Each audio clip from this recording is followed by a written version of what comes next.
O tema remoção por motivo de saúde é polêmico por natureza.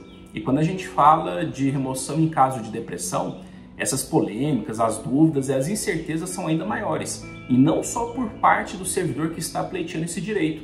O próprio órgão julgador na administração pública e o próprio poder judiciário divergem em milhares de casos que são apreciados todos os meses. Dessa forma, eu trouxe aqui 7 dúvidas que sempre chegam no escritório através dos nossos clientes para tentar esclarecer mais a respeito desse tema, a fim de que, quando você for dar entrada em seu pedido de remoção por motivo de saúde e considerando o fato da depressão, você consiga elaborar um pedido mais certeiro, com chances de ter um deferimento, seja na via administrativa ou na via judicial. E a primeira dúvida que chegou até mim foi no seguinte sentido: Sérgio, é possível ser removido só com laudo de psicólogo? Olha só, pessoal, não é. A remoção por motivo de saúde, ela só vai acontecer nos casos de depressão quando ficar comprovado a gravidade desse quadro. E se o psicólogo ele consegue tratar sozinho esse quadro de depressão, de ansiedade do servidor público, sem a necessidade de remetê-lo a um psiquiatra, sem a necessidade de tratamento medicamentoso, a administração vai olhar que aquele episódio de depressão não é grave o suficiente a ponto de demandar o deslocamento do servidor público. Por isso que, apesar de existir, claro, a importância do laudo psicológico relatando os fatos, o histórico daquele paciente, é certo que na via administrativa e na via judicial só será considerado para fins de remoção por motivo de saúde um laudo psiquiátrico, ok? Segunda pergunta que chegou: existe um período de afastamento necessário para que o servidor tenha direito à remoção? Essa pergunta é muito boa, pessoal. As pessoas têm em mente que existe um período mínimo necessário de afastamento por motivo de saúde para que o servidor obtenha o seu direito à remoção. Só que isso não é verdade. E eu vou te dar um exemplo para ficar bem didático. Imagine uma professora estadual que trabalha num pequeno município no interior do estado de São Paulo. Essa professora, ela é ameaçada por um aluno que pega uma faca e coloca no pescoço dela, um episódio que nem precisa falar o quão traumático deve ser para quem passa por isso. Essa professora certamente ficará pelo menos uns 30 dias afastadas, tomando medicamento, fazendo terapias e tudo, só que é fato que esse episódio foi tão traumático que ela não tem condições de permanecer naquela escola e muitas vezes, por ser uma cidade pequena, ela também não vai ter condições de se manter naquela região. Então, mesmo que ela só tenha tirado 30 dias de licença para cuidar da saúde, ela tem sim o direito de ser removida porque o abalo psicológico, o abalo mental foi de tal forma que impossibilita que ela retorne às suas atividades de forma sã, de forma que ela consiga ser uma servidora produtiva. Portanto, não existe um pré-requisito pela quantidade de dias de afastamento para conseguir o direito à remoção por motivo de saúde. Tudo vai depender do grau e da intensidade do motivo que levou a essa depressão, ok? Terceira pergunta: quantos laudos médicos são necessários para conseguir êxito em um pedido de remoção em casos de depressão? Outra pergunta frequente e muito boa. Veja só, a lei ela não traz essa previsão e nem os normativos internos que eu já li também não trazem. E novamente eu reitero o que falei na vez anterior, na pergunta anterior. Tudo vai depender do grau de intensidade da doença do paciente, do servidor público. Agora, eu preciso te falar como que funciona na prática. O que a gente tem observado, principalmente os casos que resolvem-se na justiça, é que o servidor que está muito bem amparado, com diversos documentos médicos, relatórios, os prontuários, enfim, esse acervo, essa quantidade alta de documentos, e chega numa perícia judicial acompanhado de seu assistente médico, e esse assistente ele concede um laudo para esse perito, as chances desses servidores serem removidos são muito maiores.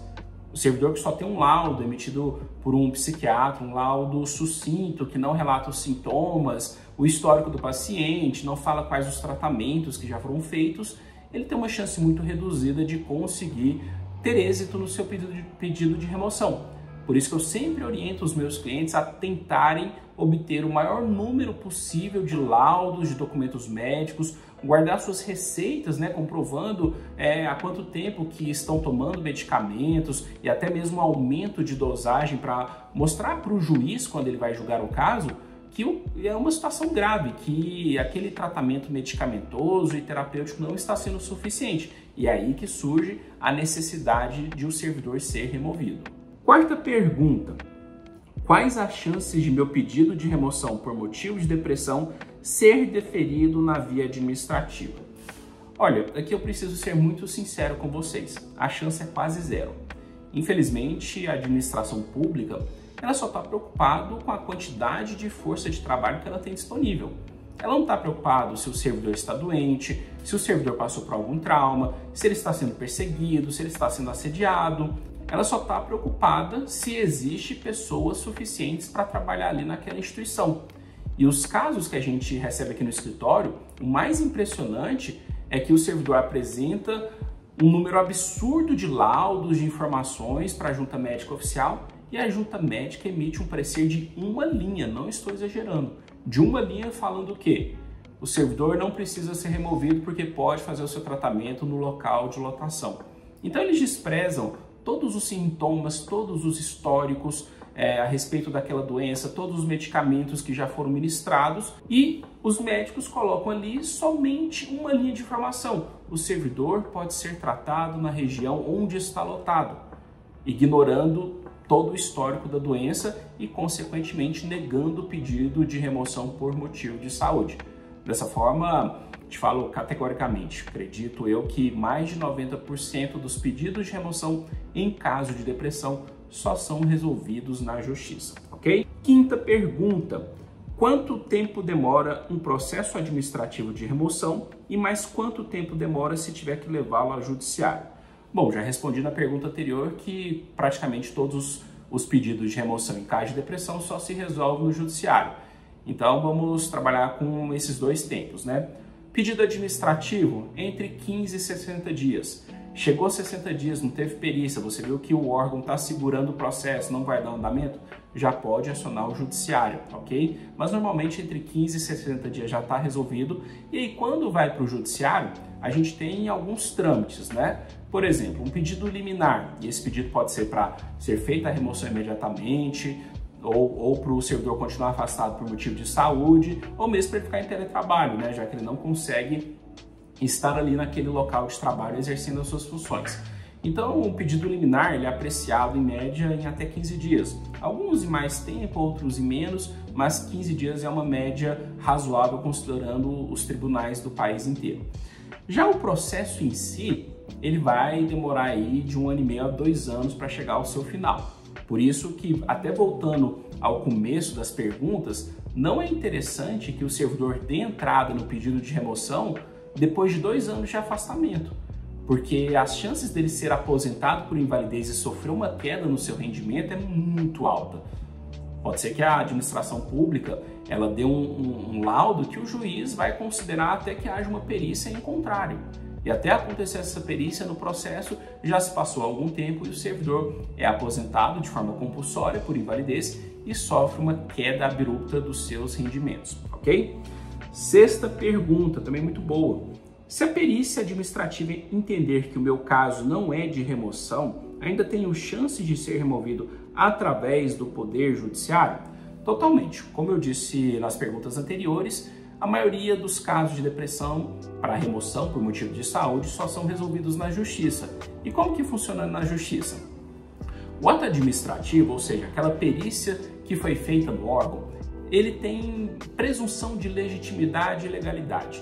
Isso é o quê? Traduzindo sem juridiquês, é aquele documento oficial, ele tem validade até que se prove o contrário, tá ok? Por isso que muitos juízes até preferem não dar a liminar em caso de remoção. Agora, se existe controvérsia entre o laudo feito pela instituição e os laudos feitos pelos médicos particulares do paciente, do servidor, o juiz vai determinar uma perícia oficial. E essa perícia ela é feita por um médico vinculado ao tribunal, que é nomeado pelo juiz, e ele é isento. Ele não é pela parte do servidor e muito menos pela parte da administração pública. Ele vai apenas responder aos questionamentos do juiz. Eu até costumo brincar com meus clientes que quem julga um processo de remoção é esse perito. O juiz, analisando o laudo pericial que foi entregue a ele, vai tão somente fazer a sentença concordando ou apurando as razões pelas quais o perito médico informou que não é caso de remoção ou que é caso de remoção. Então, sim, mesmo que for negado na via administrativa, você tem todas as condições de conseguir a sua remoção na via judicial após a perícia feita pelo médico vinculado ao tribunal. E a última pergunta, que é bastante interessante também e polêmica, é: quais os principais motivos que dão direito do servidor público em casos de depressão? Bom, nós temos alguns aqui. O que mais aparece são casos que a pessoa mora há muito tempo longe da família, fez um concurso olhando tão somente o salário e ficou só durante vários anos. É uma cidade ou um estado que tem uma estrutura ruim para que a pessoa consiga visitar os seus parentes, os seus pais e tudo mais. E a partir dessa solidão e essa impossibilidade de visitar os seus familiares, ela entra no estágio de depressão. Geralmente é um tipo de depressão que vai acontecendo pouco a pouco ao longo dos anos, e depois de 5, 10 anos que a pessoa está naquela situação, ela olha e fala: nossa, eu nem percebi que eu estava adoecendo aqui. Eu vim para realizar um sonho, fiz um concurso buscando a estabilidade, buscando os altos salários, e isso me deixou depressivo. Então esse é um dos casos principais. Mas o outro que acontece bastante são casos de perseguição interna no órgão público. Acontece muito em instituição de ensino federal, Universidade Federal e Instituto Federal. São situações de divergência entre professores, docentes, questões políticas que tem muito em Universidade Federal e Instituto Federal, que as pessoas ali, quando estão em polos contrapostos, eu defendo o candidato A, eu defendo o candidato B, eles se tornam rivais, se tornam inimigos. E normalmente quem está no poder, ainda que momentaneamente ganhou a eleição, a diretoria, etc., começa a perseguir quem foi o seu concorrente, o seu desafeto. Isso começa a trazer problemas psiquiátricos, porque aquele servidor não consegue mais frequentar aquele ambiente de trabalho. Então a depressão ela se torna de tal forma que aquele ambiente de trabalho se torna o gatilho estressor que leva aos picos de ansiedade e aos picos de depressão, gerando sintomas muitas vezes irreversíveis. E diante dessa situação, a única solução para o servidor conseguir voltar ao mercado de trabalho é ser removido de instituição. E é até por isso que desde 2018 o STJ ele entende que é possível a remoção por motivo de saúde de professores de universidades federais e de institutos federais para outras universidades ou para outras instituições. O STJ entendeu que a carreira de docente é uma carreira única vinculada ao Ministério da Educação e, portanto, eles podem transitar em qualquer instituição de ensino federal. E esse entendimento agora também tem sido aplicado para cargos da carreira administrativa. Então, os técnicos administrativos, as carreiras específicas que não são de docentes, como elas se replicam em todas as organizações, os institutos federais e as universidades federais, o Poder Judiciário já entende pela possibilidade dessa remoção por motivo de saúde, ok? Pessoal, como vocês puderam ver, são muitas dúvidas que acometem os servidores quando vão dar entrada num pedido de remoção por motivo de saúde em casos de depressão. A dica que eu dou é a seguinte: nunca dê entrada nesse pedido somente preenchendo aquele formulário, tá? Se você preenche só o formulário padrão do órgão público, não conta a história, não junta os documentos, enfim, faz um pedido acreditando que a administração vai se compadecer da sua história, você está equivocado. As chances desse pedido dar errado e você não conseguir revertê-lo na justiça são altíssimas. É necessário você trazer os elementos de prova a respeito da sua doença, contar a sua história, explicar com níveis de detalhes o porquê você chegou naquele grau de doença, ok?